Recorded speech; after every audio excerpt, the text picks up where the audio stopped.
다이어트를 시작합니다. 예, 무엇을 입고 갈까? 머리는 어디서 만날까? 어떤 컨셉으로 나갈까? 스트레스죠. 하지만 이런 스트레스는 어떤 스트레스? 일상의 활력과 동기를 불어넣어주고 뭔가 성취감을 느끼게 하는 유스트레스, 좋은 자극이라는 뜻입니다. 그렇죠? 승진을 코앞에 두고 준비하는 프로젝트, 힘들지만 유스트레스잖아요. 우리 리더님들 월 마감 되시면 힘드시지만 이것을 성취했을 때 내가 느끼는 성취감, 유스트레스. 그런데요, 리더님, 요즘 현대인들은요, 유스트레스도 뭐로 받아들인다? 디스트레스로 받아들입니다. 멀리 갈 것도 없어요. 제 남동생 이야기를 잠깐 하겠습니다. 올해 45세가 된 제 남동생은 결혼을 못했어요. 안 한 게 아닙니다. 못했어요. 부모님이 얘기를 하죠. 너 언제 결혼할래? 제 동생이 뭐라고 얘기를 하냐면 눈 뜨고 일어나면 결혼해 있었으면 좋겠다. 눈 뜨고 일어나면 애가 한 중학생 돼 있었으면 좋겠다. 이런 얘기를 합니다.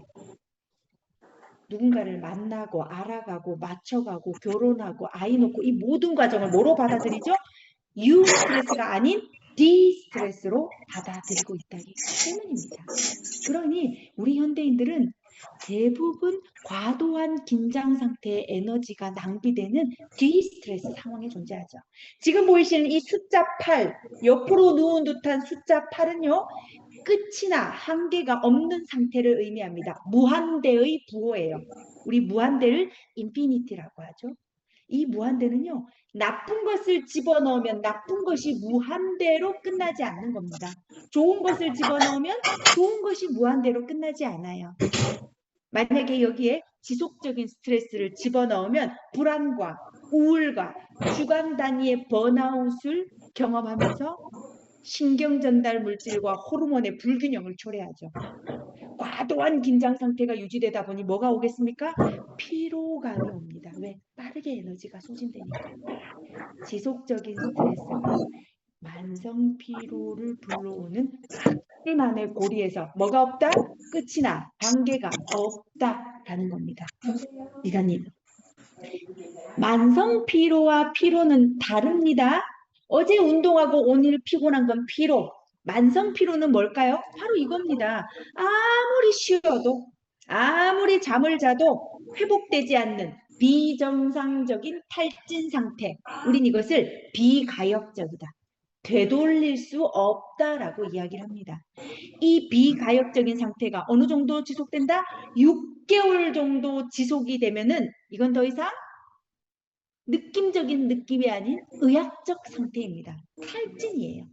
그래서 우리 몸의 기능 저하라는 문제점이 나타나기 시작합니다. 어떤 기능이 저하될까요?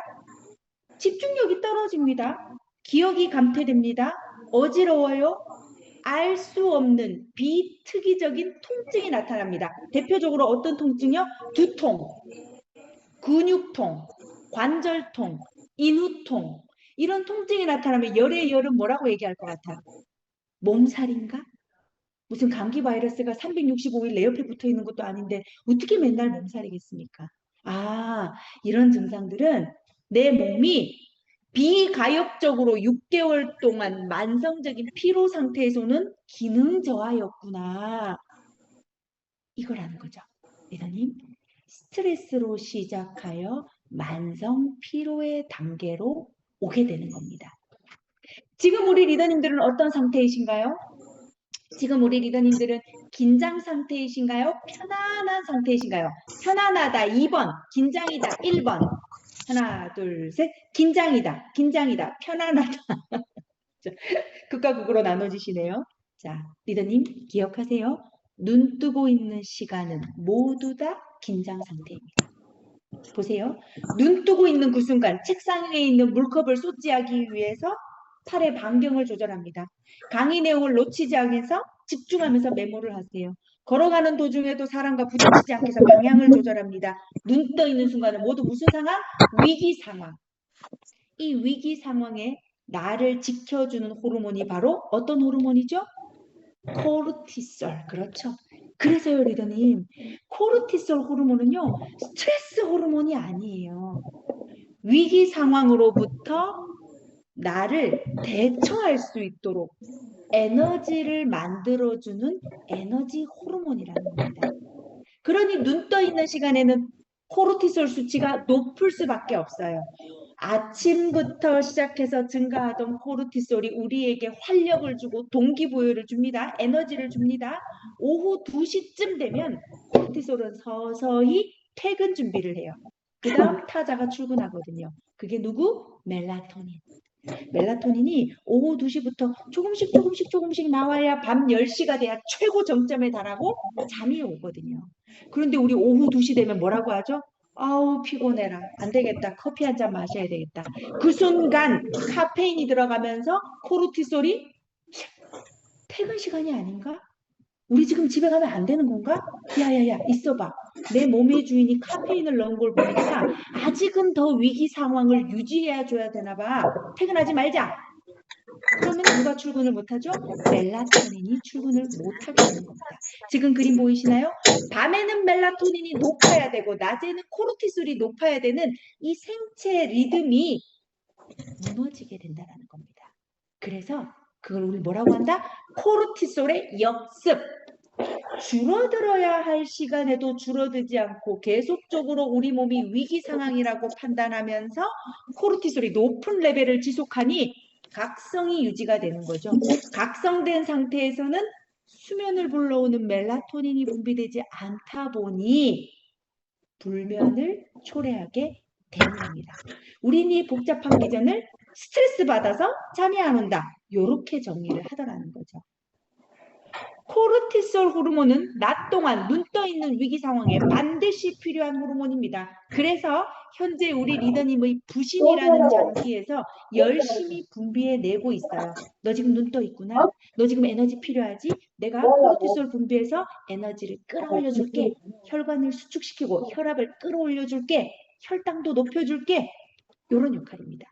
하지만 오후 2, 3시가 되어서 우리 할 일은 여기서 끝난 것 같은데 이제 농도를 좀 줄여도 될 것 같은데 하고 줄어들어야 되는데 과도한 업무, 스트레스, 카페인, 알코올 이런 것들이 들어오면서 코르티솔은 지속적으로 올라가기 시작하고 각성 시스템이 유지가 되니 반대로 누가 억제가 되더라?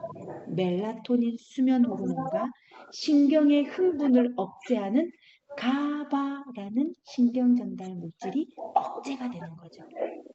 가바가 억제가 되면 우리 뇌에 있는 신경 전달 물질은 항진된 상태, 지속적으로 비상사태임을 이야기하는 겁니다. 불면이 생길 수밖에 없는 거예요. 지속적인 스트레스는 만성 피로를 놓고 또한 불면을 초래하는구나. 여기에서 끝나면 다행이게요. 끝나지 않습니다. 지속적인 스트레스가 우리 몸에 꼭 필요한 미네랄인 마그네슘을 고갈시킨다는 것도 우리가 알아둬야 할 중요한 포인트예요. 한번 볼게요. 자, 왜 만성적인 스트레스가 마그네슘이라는 미네랄을 방출시킬까요? 자, 리더님, 우리 스트레스 상황은 근육이 수축하고 혈관이 수축하는 상황입니다. 이 과정에 수축을 이완시켜 주기 위해서 세포 안에 있던 마그네슘들이 혈액으로 다량 방출이 돼요. 그래서 근육과 신경에서 에너지를 쓸 수 있도록 도와줍니다. 일시적으로는. 그런데 이 혈액으로 많이 빠져나온 마그네슘의 농도가 높아지면 우리 콩팥이 어떤 생각을 하냐면 야, 혈액 중에 마그네슘이 불필요하게 너무 많아졌는데 이거 이대로 있으면 심장도 근육도 과도하게 이완되기 때문에 다운될 수 있어. 얼른 소변으로 배설시켜 버리자. 그리고 콩팥에서는 제흡수를 방해해 놓자. 그렇게 해서 우리 몸의 조직에 세포 내에 마그네슘이 결핍이 되는 겁니다. 정리해 드릴게요. 스트레스 상황에 마그네슘이 혈액으로 방출이 되고 근육과 신경의 일시적인 과활성을 도와주지만 그 많이 빠져나온 마그네슘은 결국은 우리 신장을 통해서 빠르게 배설을 시켜버리고 재흡수는 방해한다는 뜻입니다. 그래서 세포와 조직 내에 마그네슘이 고갈되는 문제가 발생이 되죠. 여기 그림 보이시나요? 이게 바로 콩팥, 신장이라고 하는 장기입니다. 콩팥의 단면을 보면은 요 세모 모양의 깔때기들이 보이시죠? 이게 바로 사구체라는 필터 기관이에요. 그래서 우리가 신기능 검사했을 때 사구체 여과율이 떨어졌다라고 하는 게 바로 이 부분의 필터링이 잘 안 된다. 사구체 여과율이 10% 미만 떨어지면 어떻게 되죠? 투석을 받아야 돼요. 예. 20% 정도 남으면은 간헐적 투석을 고민해 봐야 됩니다. 적어도 우리 리더님 40대, 50대, 60대시라면 이 사구체 여과율이 80% 이상이 되면 베스트예요. 40대면은 뭐 90%도 돼야 되죠. 그런데 이 여과율은 떨어지더라. 자, 사구체에서 여과된 이 액체들은요, 보먼 주머니라는 주머니로 모이게 되고, 이 보먼 주머니에는 커다란 관들이 연결되어 있어요. 이 관에서 무엇을 하냐면 내 몸에 꼭 필요한 것들을 재흡수합니다. 칼슘 재흡수, 나트륨 재흡수, 마그네슘 재흡수, 그리고 순수 노폐물, 여과된 총량의 한 3에서 5%만 소변으로 빠져나가 버려요. 이게 정상이에요. 그러나 코르티솔의 레벨이 높은 상태에서는 혈액의 마그네슘 정도도 높아지다 보니까 신장의 입장에서는 야, 마그네슘 너무 많아졌어. 빨리 내다 버리자. 배설은 촉진, 재흡수는 방해.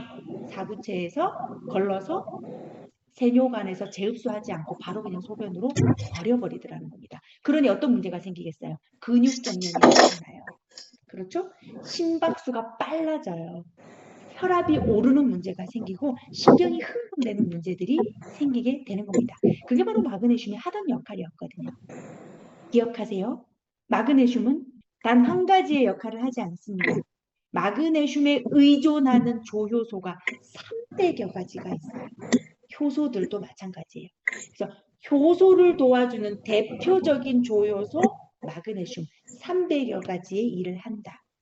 자, 현대인의 세 가지 고질적인 문제였던 지속적인 스트레스, 그리고 불면, 그리고 긴장, 이 세 가지를 우리가 해결하기 위해서는 긴장은 이완으로, 피로는 활력으로, 불면은 수면으로 고쳐줄 수 있는 솔루션이 필요하다는 거죠. 긴장은 마그네슘으로, 에너지는 비타민 B군으로, 과도한 스트레스로 인한 이완은 바로 L테아닌으로, 요 세 가지의 영양소를 가지고 우리 일상의 에너지를 솔루션으로 바꾸는 대안을 찾아볼 필요가 있다라는 겁니다. 자, 이 한 장은요, 우리 소비자분들이 보시기에 좋은 한 장입니다만, 우리 전문가들은 각각이 어떤 기전을 가지고 있는지를 아실 필요성이 있어요. 그래서 마그네슘, B군, 그리고 테아닌 하나 짚어보도록 할게요. 자, 한국인들 마그네슘 충분하다, 부족하다. 하나, 둘, 셋.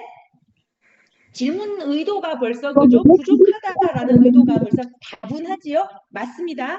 한국인은 약 44.6%들이 마그네슘 권장량을 충족하지 못하고 있더라 라는 겁니다. 2023년 질병관리청 국민영양조사에서 나온 내용들이에요. 특히 어느 연령대에서요? 놀랍게도 10대, 20대 마그네슘 결핍되더라. 56세 이상 마그네슘 결핍되더라. 56세 이상 나이가 있는 사람들은 뭐든지 그럴 수 있겠지만 젊은 친구들이 왜 부족한가요? 그 이유는 뭘까요? 일단은 음식으로 마그네슘을 잘 먹지 않습니다.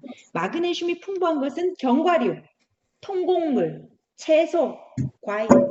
이거 우리 10대, 20대들 잘 챙겨 먹지 못하죠. 음식으로 들어오는 게 부족하면 배설을 덜하게 만들어야 되는데 웬일입니까? 20대, 30대는 직장에서 스트레스가 많겠죠. 10대는 학업적 스트레스가 있습니다. 그리고 친구들 관계에 스트레스가 있죠. 스트레스는 마그네슘을 고갈시킨다고 했어요. 또 하나, 커피에 카페인, 알코올에, 술에 알코올. 카페인과 알코올도 내 몸에 마그네슘을 촉진시켜요. 인스턴트 식품에 들어있는 다양한 식품 첨가물들도 마그네슘을 고갈시킵니다. 커피와 알코올의 공통점은 무엇일까요? 좋은 거. 예, 그렇죠. 맞아요. 커피와 알코올은 이뇨작용이 있습니다. 이뇨작용은 소변을 빠르게 배설시키는 작용이죠. 세뇨간에서 소변이 천천히 이동하면서 재흡수할 수 있는 시간들을 앗아가 버리는 겁니다. 천천히 흐르면서 재흡수되지 못하고 마그네슘 빠르게 배설이 되죠. 마그네슘만 배설될까요? 칼슘도 빠르게 배설이 됩니다. 그래서 커피의 카페인이 칼슘의 배설을 촉진시킨다라고 이야기를 하는 거예요. 뿐만 아니라 누구도? 마그네슘도 그렇다라는 겁니다.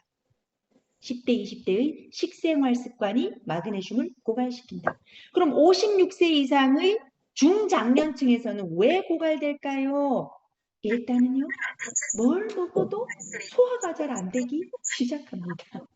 좋은 거 이것저것 챙겨 먹지만 뭘 먹어도 소화 효소가 부족해지면서 흡수율이 떨어져요.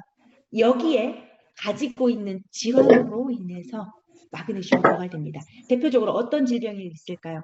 바로 고혈압과 당뇨입니다. 왜 고혈압이 있으면 마그네슘이 고갈될까요? 기본적으로 고혈압이 있었을 때 가장 노멀하게 시작할 수 있는 의약품이 바로 이뇨제입니다. 소변의 배설을 촉진시켜 혈액의 수분량을 줄이고 그래서 혈압을 떨어뜨리는 약이에요. 이뇨제를 드시니까 마그네슘과 칼슘에 재흡수될 수 있는 시간을 앗아가더라는 겁니다.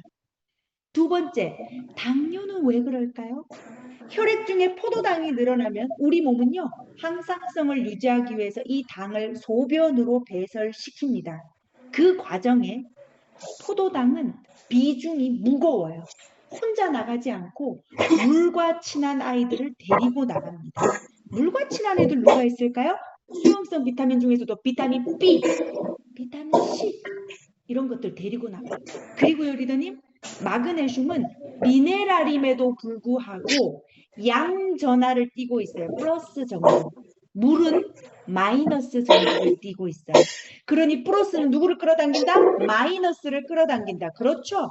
마그네슘은 수분을 끌어당기는 물과 굉장히 친한 아이예요.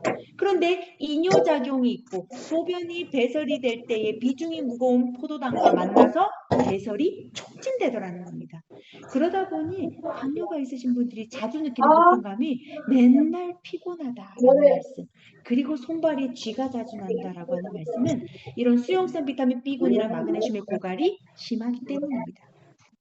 만약에 56세 이상이시고 혈압과 당뇨와 같은 질환이 있으시거나 효소가 부적절하다면 10명 중에 9명은 마그네슘이 결핍이 위험군에 해당된다라고 볼 수 있을 것 같아요. 아이고야, 안 되겠네. 지금부터라도 챙겨 먹어야 되겠다. 어떤 음식을 먹으면 마그네슘 1일 권장 섭취량을 먹을 수 있습니까? 그렇죠. 일단은 음식으로 드시는 게 가장 중요하니까 음식으로 한번 볼까요? 자, 한국인 기준 성인이 하루에 섭취해야 할 마그네슘 평균 섭취량은요, 280에서 420mg입니다. 하지만 이건 누군가나 똑같진 않아요. 어떤 사람은 500mg 드셔야 되고 어떤 분은 200만 드셔도 되는 분이 있습니다. 하지만 기준은 있어야 되죠. 280에서 420mg. 한 중간값 정도로 350이나 400mg 정도의 마그네슘을 먹으려면 다음과 같은 식품들을 요만큼만 드시면 되세요. 별로 안 많죠? 예, 바나나 12개 하루에 드시면 되죠. 아보카도 하루에 한 6개만. 두부는 한 모하고 한 3분의 1 등분. 시금치는 데친 시금치 기준으로 2컵, 종이컵 깍깍 눌러서 생으로는 따지면 7접시. 저는 제일 무서운 게 표고버섯이에요. 검표고버섯은 100g당 약 110mg의 마그네슘이 들어있습니다. 그런데 우리가 시장이나 마트에 가서 검표고 슬라이스 판매하는 거 보면은 몇 g이 들어있냐면 50g 이렇게 들어있어요. 한 팩에. 그러면 300g이니까 이 300g을 물에 불리려면 싱크대를 다 탈출하는 거죠. 하루에 그만큼 한 싱크대씩 드시면은 우리가 한 300에서 400mg의 마그네슘을 먹을 수 있습니다. 근데 아시죠? 불가능해요. 이렇게 많은 양을 매일매일 먹는다라는 건 음식을 먹는 게 곤욕이 된다라는 거죠. 음식은 씹고 뜯고 맛보고 즐기는 행복감을 가지고 드셔야 되지 특정 영양소를 섭취할 목적으로 많이 먹을 수가 없다. 그래서 부족해지는 건 기능성 원료로 채택하시는 것이 훨씬 더 효율적이라는 뜻입니다. 아니 도대체 마그네슘이 무슨 일을 하길래 이렇게 결핍이 되고 고갈이 되는 일들이 생기고 이렇게 챙겨 먹어야 하나요? 한 장으로 정리해 주시면 안 됩니까? 해드려야죠. 한 장으로 마그네슘의 기능을 정리해 드리도록 할게요. 우리의 심장과 근육은 모두 단백질로 구성되어 있는 근조직입니다. 수축을 유발하는 칼슘이 있다면 이완에는 마그네슘이 존재해야 되죠. 이 수축과 이완의 밸런스가 있어줘야 심장도 일정한 간격을 유지하고 뛸 수 있습니다. 혈관도 근육이에요. 그래서 칼슘과 마그네슘의 균형이 맞아줘야 혈관의 수축 이완이 일어나고 그것은 혈압 안정에 도움을 줄 수 있습니다. 아, 칼슘, 마그네슘은 혈압에도 도움을 줄 수가 있구나. 뿐만 아니라 우리의 뼈를 구성하는 물질 칼슘, 마그네슘 2대1의 비율로 존재해야 부러지지 않는 유연함을 가져갈 수 있어요. 칼슘으로만 뼈가 구성이 되어 있다면 골절이 쉽게 일어납니다. 마그네슘도 존재하기 때문에 부러지지 않는 유연함을 가져갈 수 있다. 또 한 가지, 가바라는 물질은 흥분을 억제하는 신경전달 물질입니다. 우리 뇌에 있는 여러 종류의 신경전달 물질이 과도하게 분비되었을 때 흥분이 지속적으로 유지가 되죠. 그럴 때 마그네슘은 이 가바라는 신경전달 물질의 수용체에 결합해서 신호를 보냅니다. 조금 있으면 가바가 분비될 건데 가바가 분비돼서 오기 전에 내가 먼저 수용체를 차지하고 뇌에다가 신호 보내줄게. 이완하라, 릴렉스하라 라고 선제적으로 우리 몸을 릴렉스할 수 있도록 가바의 농도를 올려주는 역할을 하게 돼요. 반면에 지금 현재 우리 리더님들 뇌에는 NMDA 수용체라는 물질이 더 활성화되어 있습니다. 이 물질은 흥분을 유도하는 거예요. 눈 떠 있는 시간, 코르티솔이 분비되는 시간에는 NMDA 수용체도 활성화된다. 그럼 NMDA 수용체는 뭐 하는 거냐? 집중, 흥분. 지금 우리 리더님도 공부하고 계시잖아요. 그런데 밤에 NMDA 수용체가 활성화되면 어떻게 될까요? 10년 전에 떼인 돈이 생각나기 시작하는 겁니다. 잠을 못 자요. 갑자기 느닷없이 그런 이불킥을 하게 되는 거죠. 그래서 이 마그네슘은 NMDA 수용체는 억제하고 가바 수용체는 활성화시켜 릴렉스를 유지해주는 신경계 안정에 필수적입니다. 여기에 마그네슘이 수면에 도움이 되고 에너지를 부스팅 시키는데도 도움이 된다라는 두 가지 얘기를 근거 자료와 함께 좀 자세히 보도록 할게요. 왜냐하면 6월 4일에 출시된 제품이 바로 수면의 환경을 준비해주고 또 때에 따라서는 에너지를 부스팅 시키는 역할을 할 수 있다는 것을 알려드리기 위해서 이 두 가지를 좀 더 집중적으로 들여다보도록 하겠습니다. 수면 조절에 도움을 주는 마그네슘. 왜 그럴까?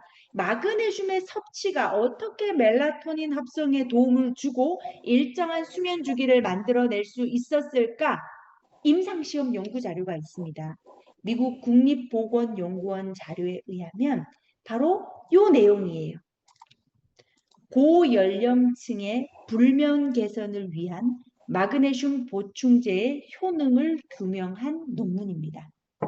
이 논문의 임상시험에서는요. 60에서 75세 사이의 고연령층 46명을 두 그룹으로 나눴습니다. 한 그룹은 8주 동안 500mg의 마그네슘을 섭취하게 하고 또 한 그룹은 위약군, 가짜 약을 8주 동안 섭취하도록 하는 거예요. 8주 후에 두 그룹의 수면 지표를 비교해 보는 겁니다. 그랬더니 마그네슘 500mg을 8주 동안 먹은 그룹이 실질적으로 잠든 시간이 길어지더라. 수면의 효율성이 높아지더라. 뿐만 아니라 잠을 자려고 누웠을 때 걸리는 시간, 인면 시간이 단축되더라. 이거 왜 그럴까요? 이게 왜 그럴까요? 바로 마그네슘이 신경의 흥분을 가라앉히는 가바 수용체 결합을 해서 우리 뇌에 신속하게 이완 모드로 전환시킬 수 있도록 신호를 줬기 때문입니다. 또 하나, 마그네슘을 먹은 그룹이 먹지 않은 그룹과 혈액 검사를 해보니 혈중 멜라토닌 호르몬이 더 높게 나오더라. 이건 왜 그럴까요?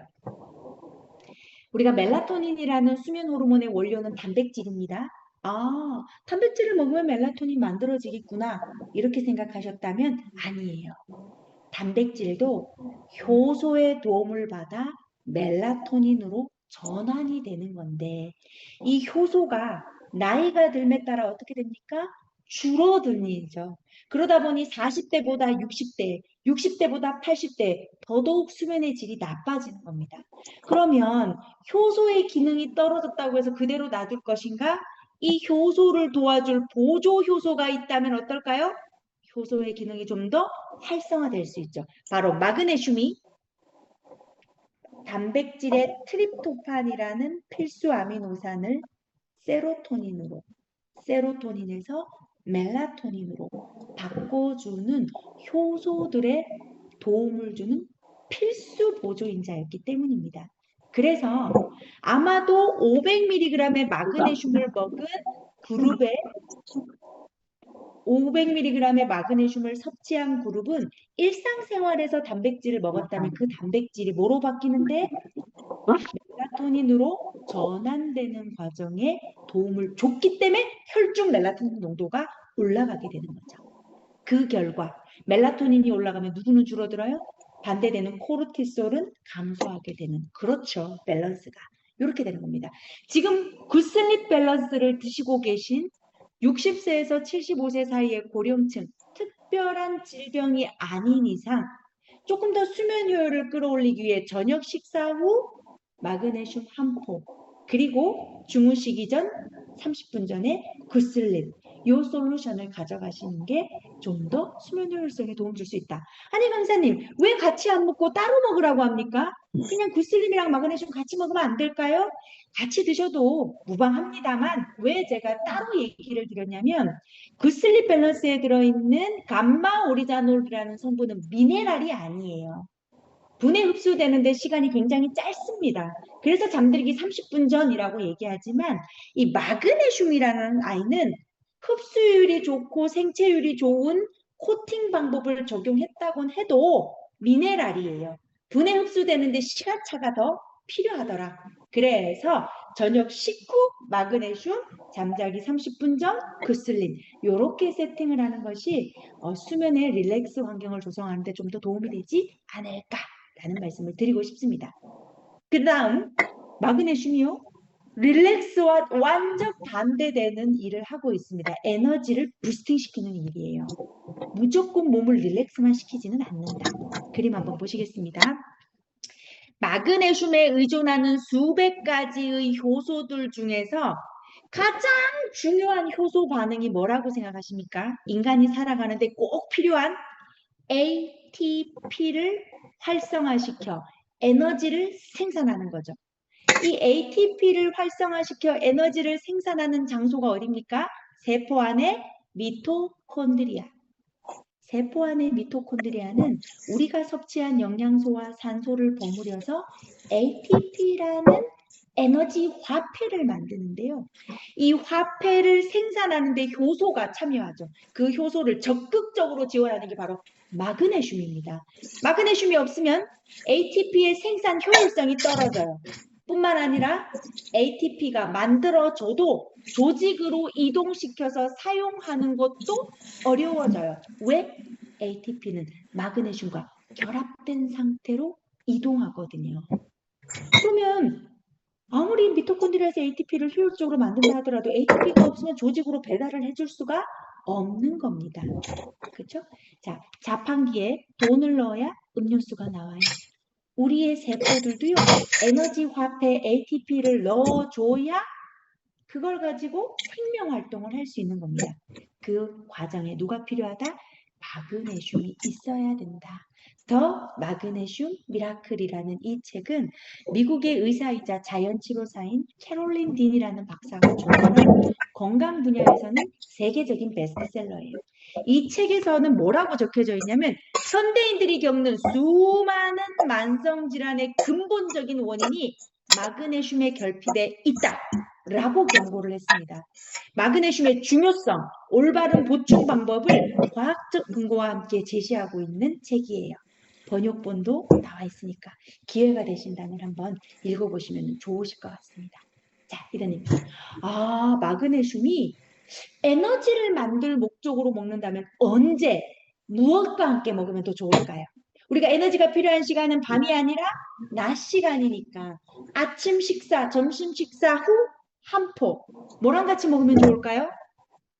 에너지를 부스팅시키는 비타민 B군, B 플러스와 항산화 작용을 도와주는 코엔자임 Q10. 왜요? 세포가 ATP 만들어낼 때에 세포막에서 코엔자임 Q10이 있어줘야 활성산소를 제거해 주잖아요. 그러면 마그네슘 플러스 릴렉스와 더불어 코엔자임 Q10과 B 플러스를 낮 시간에 먹는다라는 건 릴렉스보다는 어디에다 포커스를 둘 수 있겠어요? 에너지 대사에 포커스를 둘 수도 있다라는 겁니다. 한 가지의 기능에만 집중하시지 않으셨으면 좋겠어요. 요 마그네슘이 아까 제가 누구랑 친하다고 했습니까? 물과 친하다. 그런데 어떡해요? 우리의 세포막은 지질로 구성되어 있어요. 그러면 물과 친한 마그네슘이 지질로 구성되어 있는 세포막을 뚫고 들어가기가 어려워요. 맞아요. 물과 기름은 섞이지가 않으니까. 그래서 이거를 도와주는 아이가 있습니다. 누굴까요? 그게 바로 비타민 B6입니다. 비타민 B6가 세포 밖에서 마그네슘과 복합체를 형성합니다. 그렇게 되면 마그네슘이 가지고 있는 양전하, 물을 끌어당기는 이 플러스 양전하의 극성이 억제가 돼요.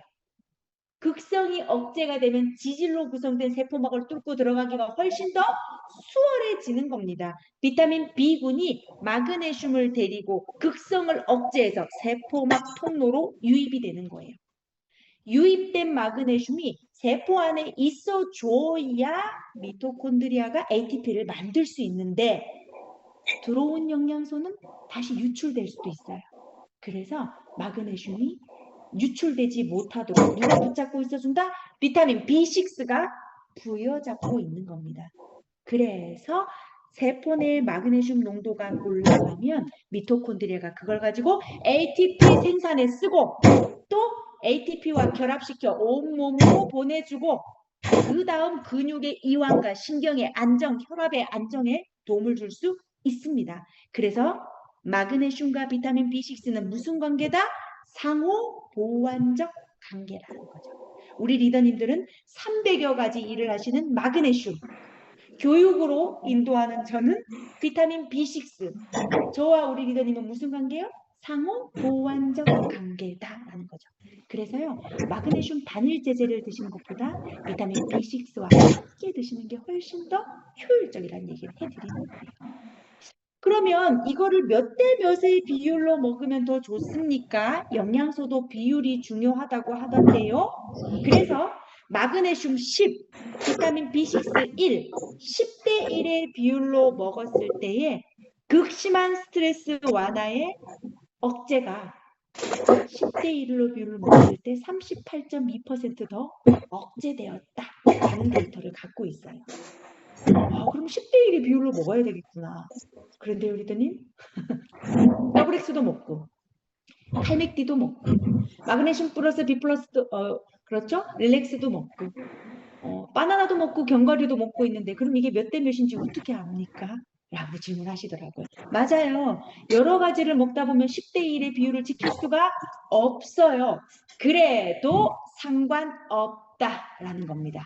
지금 보신 이 논문은 몇 대 몇으로 먹느냐도 물론 중요하지만 몇 대 몇을 모른다 하더라도 관계없다. 마그네슘 단독으로 섭취했을 때보다 마그네슘과 비타민 B6를 병용 섭취했을 때 극심한 스트레스를 겪는 그룹에서 24%더 뛰어난 스트레스 완화 효과가 있었기 때문이에요.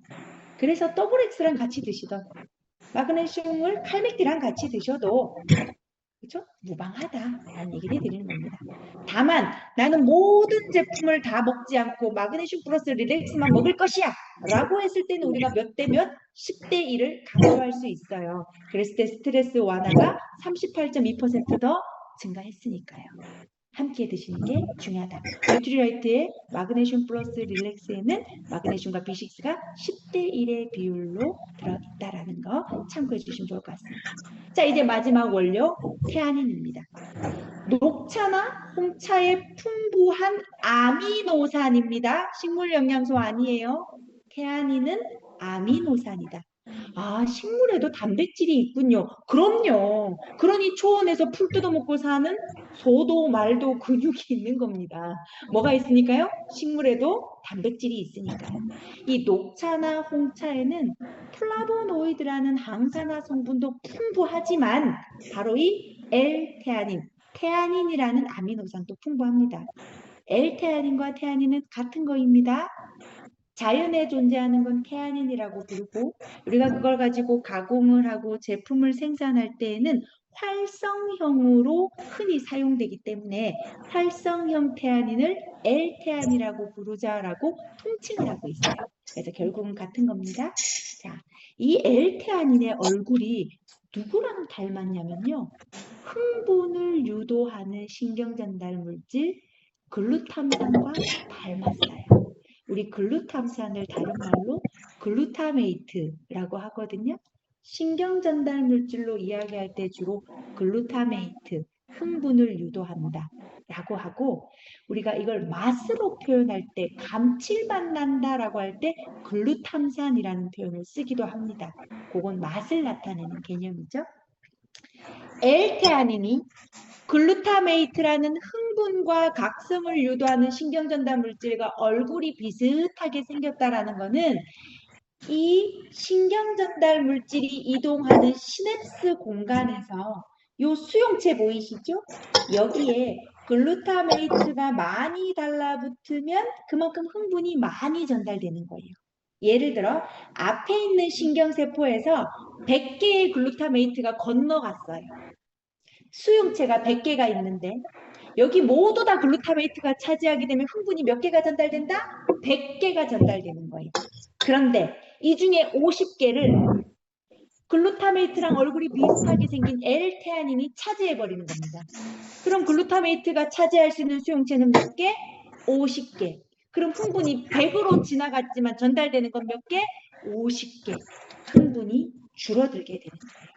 그래서 L테아닌은 흥분을 유도하는 글루타메이트의 각성 효과를 억제해서 상대적으로 흥분을 억제해주는 신경전달 물질인 가바의 농도를 올려주는 역할을 하게 되는 겁니다.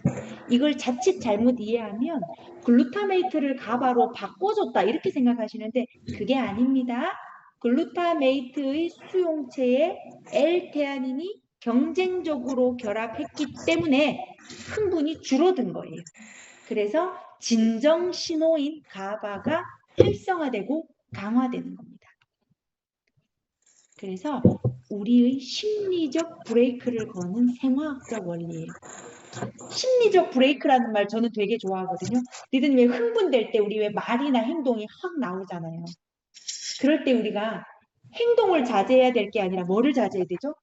심신을 브레이크 시켜야 되는 거죠. 그래서 L테아닌은 뭐다? 심리적 브레이크구나.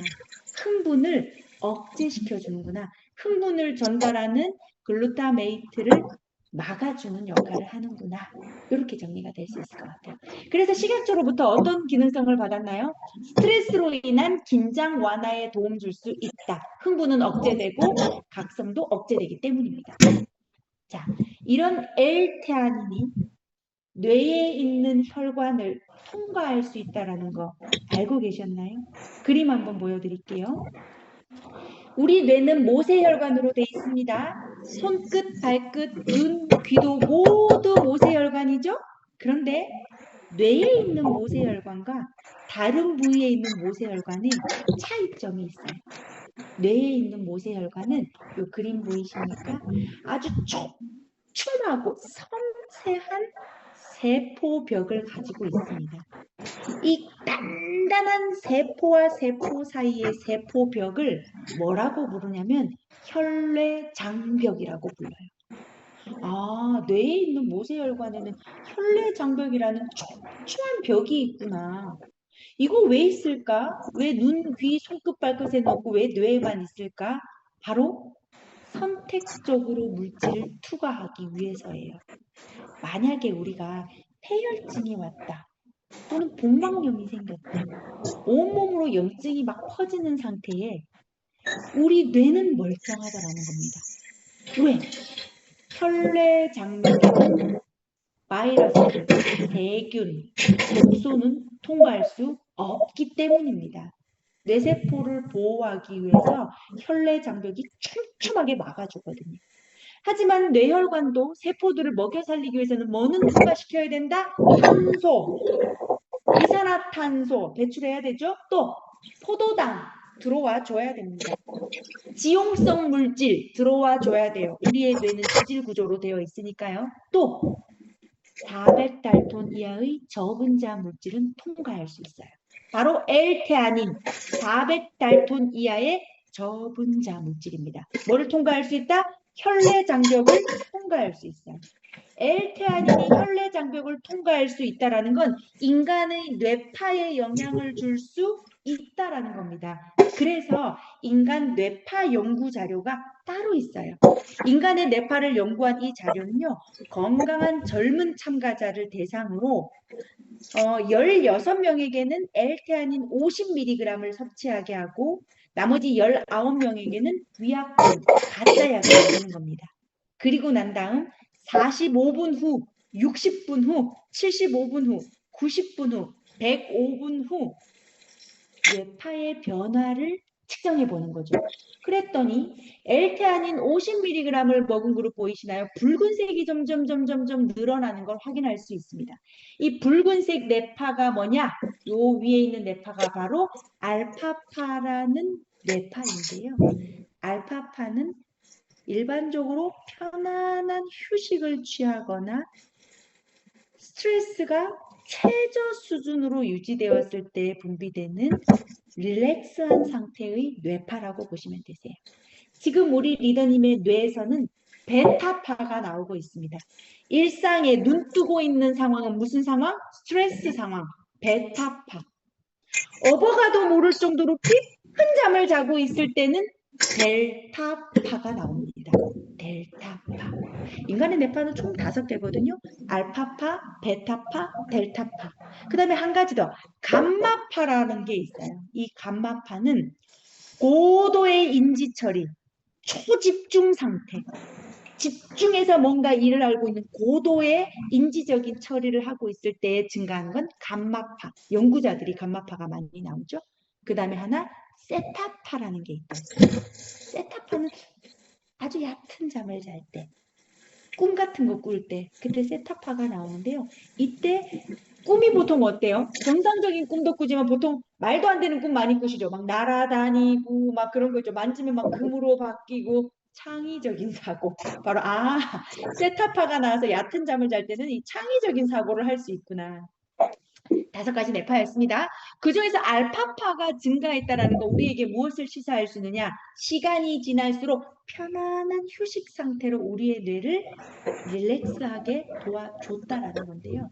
그래서 이 알파파가 분비될 수 있도록 환경을 조성하는 데 도움을 주는 L테아닌이 스트레스로 인한 긴장 완화에 도움 줄 수 있다. 심박수를 안정시켜주고 각성된 이완을 유도한다. 리더님, 각성된 이완의 별표 하나 쳐놓으시겠어요? 제가 매우 좋아하는 단어입니다. 자, 보세요. 수능이 다가오니까 많은 분들이 저한테 뭐를 물어보시냐면 수험생들에게 도움되는 영양소 뭐가 있나요를 제일 많이 물어보세요. 그러면서 비타민 B군이라던가 비타민 C, 코엔자임 Q10 이런 거 먹으면 되죠? 마그네슘하고 태아닌 먹으면 안 되죠? 이거 먹으면 우리 애가 막 릴렉스 돼서 공부도 안 하고 막 잠자는 거 아닙니까? 라고 하시는데요. 아니에요. 자, 보세요. 리더님, 흥분된 상태, 각성된 상태에서 가방 안에 있는 자동차 키 찾을 수 있습니까? 아무리 손을 넣어서 휘휘저어도 자동차 키를 찾을 수가 없어요. 자, 그러면 가방을 막 뒤집어 엎습니다. 내 눈에 자동차 키 보입니까? 안 보여요. 그러면 옆에 있는 사람이 찾아주죠. 여기 있잖아. 바로 이거예요. 우리 아이들이 카페인을 섭취하고 뇌가 각성이 되는 건 흥분된 상태예요.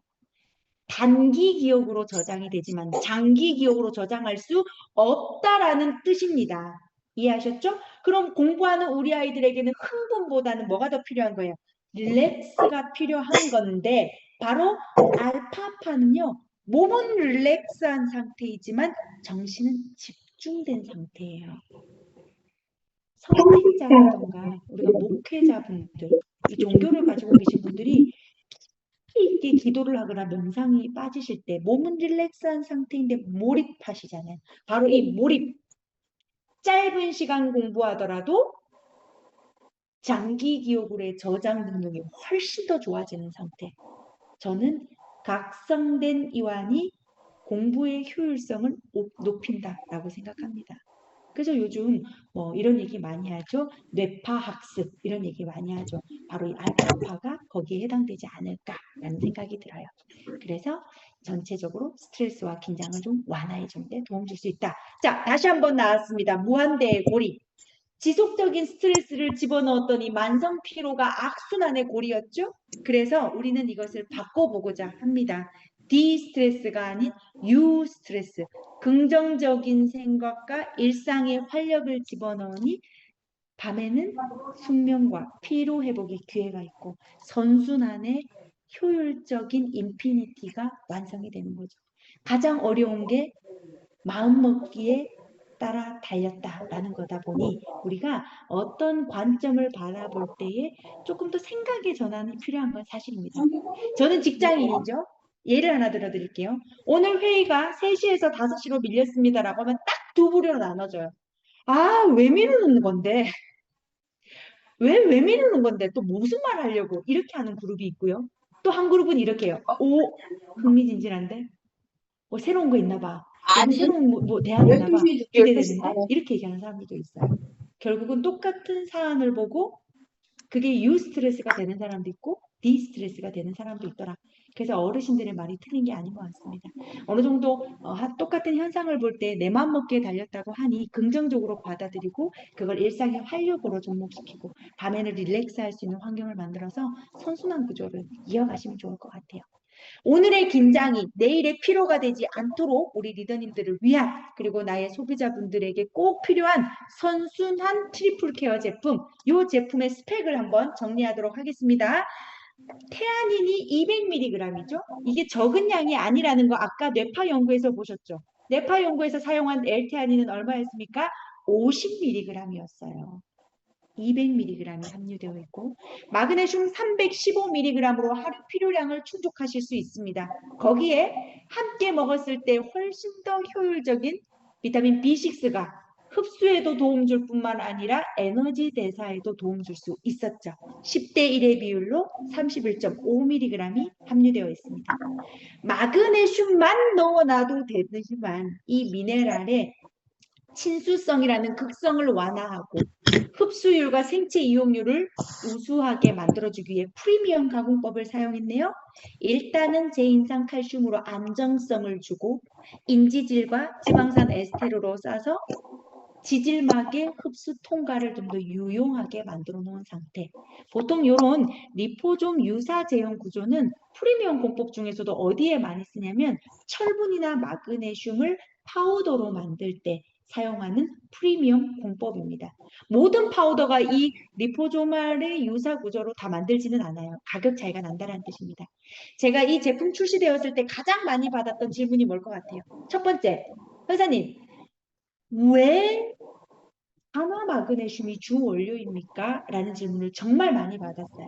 근데요, 리더님, 마그네슘은 미네랄이기도 하지만 일반 의약품의 원료로도 사용이 됩니다. 의약품의 원료이기도 해요. 의약품으로 효능을 입증받은 마그네슘 원료는 산화 마그네슘 한 가지입니다. 그러니 효능이 입증되어 있는 원료를 채택하고 이 산화 마그네슘이 가지고 있는 흡수율을 끌어올리기 위한 공법을 적용했기 때문에 크게 흡수율 걱정하지 않으셔도 괜찮다. 오히려 위산에 의해 파괴가 안 되기 때문에 위장관이 예민하신 분들은 덜 불편하게 드실 수 있고 바로 장에서 흡수될 수 있기 때문에 생체 이용률이 더 좋다라고 설명을 드릴 수가 있을 것 같아요.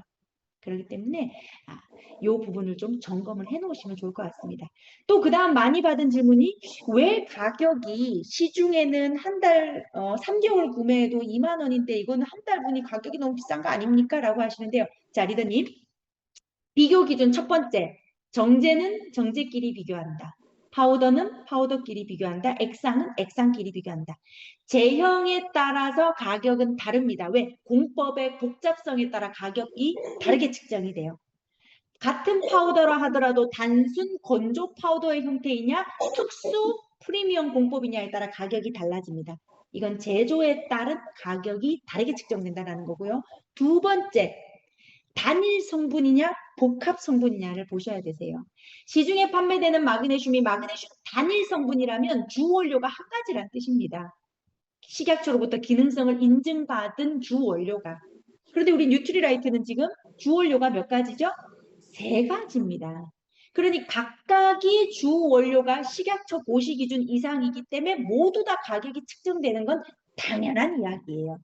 그러니 단일 제제의 한 가지 성분의 제형이 다른 마그네슘과 비교를 한다는 것 자체는 이 비교 기준이 될 수가 없다라는 거를 우리가 좀 얘기를 해드릴 수 있는 부분입니다. 파우더 타입으로 물과 함께 드셔도 좋고 그냥 드셔도 불편감 없이 상큼하게 드실 수 있는데요. 강사님 굿모닝 할 때 물에 타서 먹으면 어떨까요? 라고 하시는데 자 리더님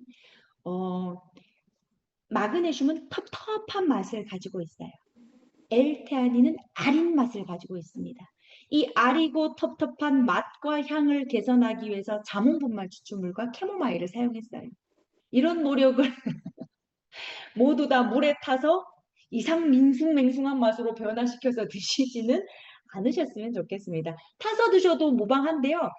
그냥 드셨을 때와 맛이 상당히 좀 상이하더라라는 거를 아신다면 더 도움될 것 같습니다.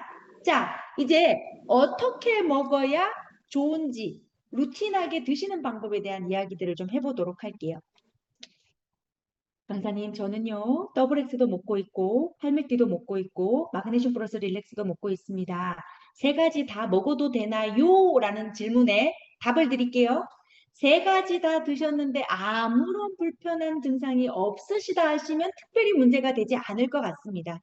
다만, 세 가지 다 드셨는데 윗배가 더부룩하고 답답하고 구역감이 있고 또 소화가 잘 안 되는 것 같고 설사를 하신다면은 양을 줄일 필요성이 있습니다. 왜냐하면 마그네슘, 산화 마그네슘은 장에서 물을 끌어당기면서 수산화 마그네슘으로 바뀌게 되는데요. 수산화 마그네슘은 그 양이 많아지면 설사를 초래합니다. 그래서 마그네슘이 일반 의약품에서도요, 마그밀1이라는 변비약으로 출시가 되는 것이 바로 그런 성질을 이용해서 변비를 좀 해소할 수 있기 때문이에요. 기존에 변비가 있으셨던 분들은 오히려 잘 된 거고요. 변비가 없어지시고 변이 많이 묽어서 불편하다라고 하신다면 세 개의 제품을 좀 선택적으로 드시면 좋을 것 같아요. 예를 들어 골밀도는 정상이지만 40대여서 칼맥디를 먹고 있었습니다. 더블엑스는 루틴하게 원래 먹던 거고. 그런데 최근 들어 근육 경련이 심하고 피로감이 해소가 잘 안 되는 것 같아서 마그네슘 플러스 릴렉스를 먹을 거예요. 그렇다면 타임라인을 설정하세요. 4주면 4주, 6주면 6주, 12주면 12주. 나는 4주 동안 칼맥디를 잠깐 쉬고 더블 X와 마그네슘 플러스 릴렉스로 가볼 거야. 그렇게 진행하시다가 그러고 보니 크게 근육 경련이나 떨림이 좀 없는 것 같고 좀 편안해진 것 같아 라고 한다면 마그네슘 단일 제제를 멈추고 다시 칼맥디로 더블 X와 함께 드시는 겁니다. 이런 식으로 세 개의 제품을 적절히 병행 섭취하시면 좋을 것 같아요. 먹는 방법, 에너지를 부스팅시킬 목적이시라면 아침과 점심 식사와 더불어 비타민 B 플러스 코엔자임 뷰텐과 함께 드시는 거고요. 나는 저녁에 편안함과 안정과 좋은 수면의 루틴을 만들기 위해서 먹을 것이야 라고 한다면 저녁 식후 한 포로 시작하시면 좋을 것 같습니다. 우리 리더님들은 수면 습관이라는 거 있으신가요? 우리 아이들 키울 때 보면 수면 교육한다라는 표현을 쓰지요. 아이들은 씻기 싫어합니다. 밤이 되면. 왜 그럴까요? 씻기 싫어서가 아니라 씻으면 내복 입어야 되죠? 내복 입으면 자야 돼요. 결국 아이들이 씻기 싫은 이유는 뭐 하기 싫어서? 자기 싫어서 그런 거예요. 자기 싫으니까 안 씻으려고 하는 거죠. 그런데 우리 어른들은 어떻습니까? 자고 싶어요. 잠이 안 오는 거죠. 그럼 나도 뭐가 필요하다? 수면 루틴이 있어야 돼요. 저녁 식후 마그네슘 한 포를 먹는 순간 나의 수면 루틴의 첫 단추가 끼워지는 겁니다. 그 다음 설거지를 하시고 샤워하고 나오시면 휴대폰이 아닌 라벤더 오일을 베개 끝단에 묻혀놓고 가벼운 스트레칭을 하시면서 굿슬림을 드시는 분들은 그때 굿슬림을 드시고 굿슬림을 드시지 않는 분들은 그 상태에서 안경 끼지 마시고 초점 없는 눈으로 책을 보시는 겁니다. 초이스 같이 그림 많은 거 보셔야 되세요. 안경 끼고 공부하려고 드시면 안 됩니다. 초점 없는 눈으로. 조명은 어떻게 켜야 되나요? 내 눈보다 낮은 조명을 켜야 됩니다. 우리 집 조명이 내 눈보다 높은 곳에 있다면 우리의 인지는 그걸 뭐로 판단한다? 낮으로 판단해요. 조명보다 낮. 그러다가 잠이 오면은 책을 책꽂이에 꽂지 마세요. 정리하려고 들지 마시고 그대로 내려놓고 주무시고 들어가시는 겁니다. 그게 나의 굿나잇 리추얼이에요. 시작은 바로 마그네슘 한 포로 시작하시면 좋을 것 같습니다. 이렇게 우리 리더님들의 일상이 긴장을 덜어낸 자리로 에너지를 채울 수 있도록 표시된 마그네슘 플러스 릴렉스와 함께 시작해 보시면 좋을 것 같습니다. 다음 주 월요일에 진행될 혈류와 미네랄 엔진이라는 강의에서도요. 혈류 개선에 도움을 줄 수 있는 은행잎 추출물과 더불어 칼슘, 마그네슘, 비타민 D가 다시 등장을 합니다. 그래서 이 두 가지가 우리 몸 전신 대사에 도움을 주는 이야기로 진행을 해보고자 합니다. 제가 준비한 강의 여기까지고요. 혹시 질문이 있으시면 채팅창에 성함과 전화번호 남겨주시면 제가 해피콜 드리도록 하겠습니다.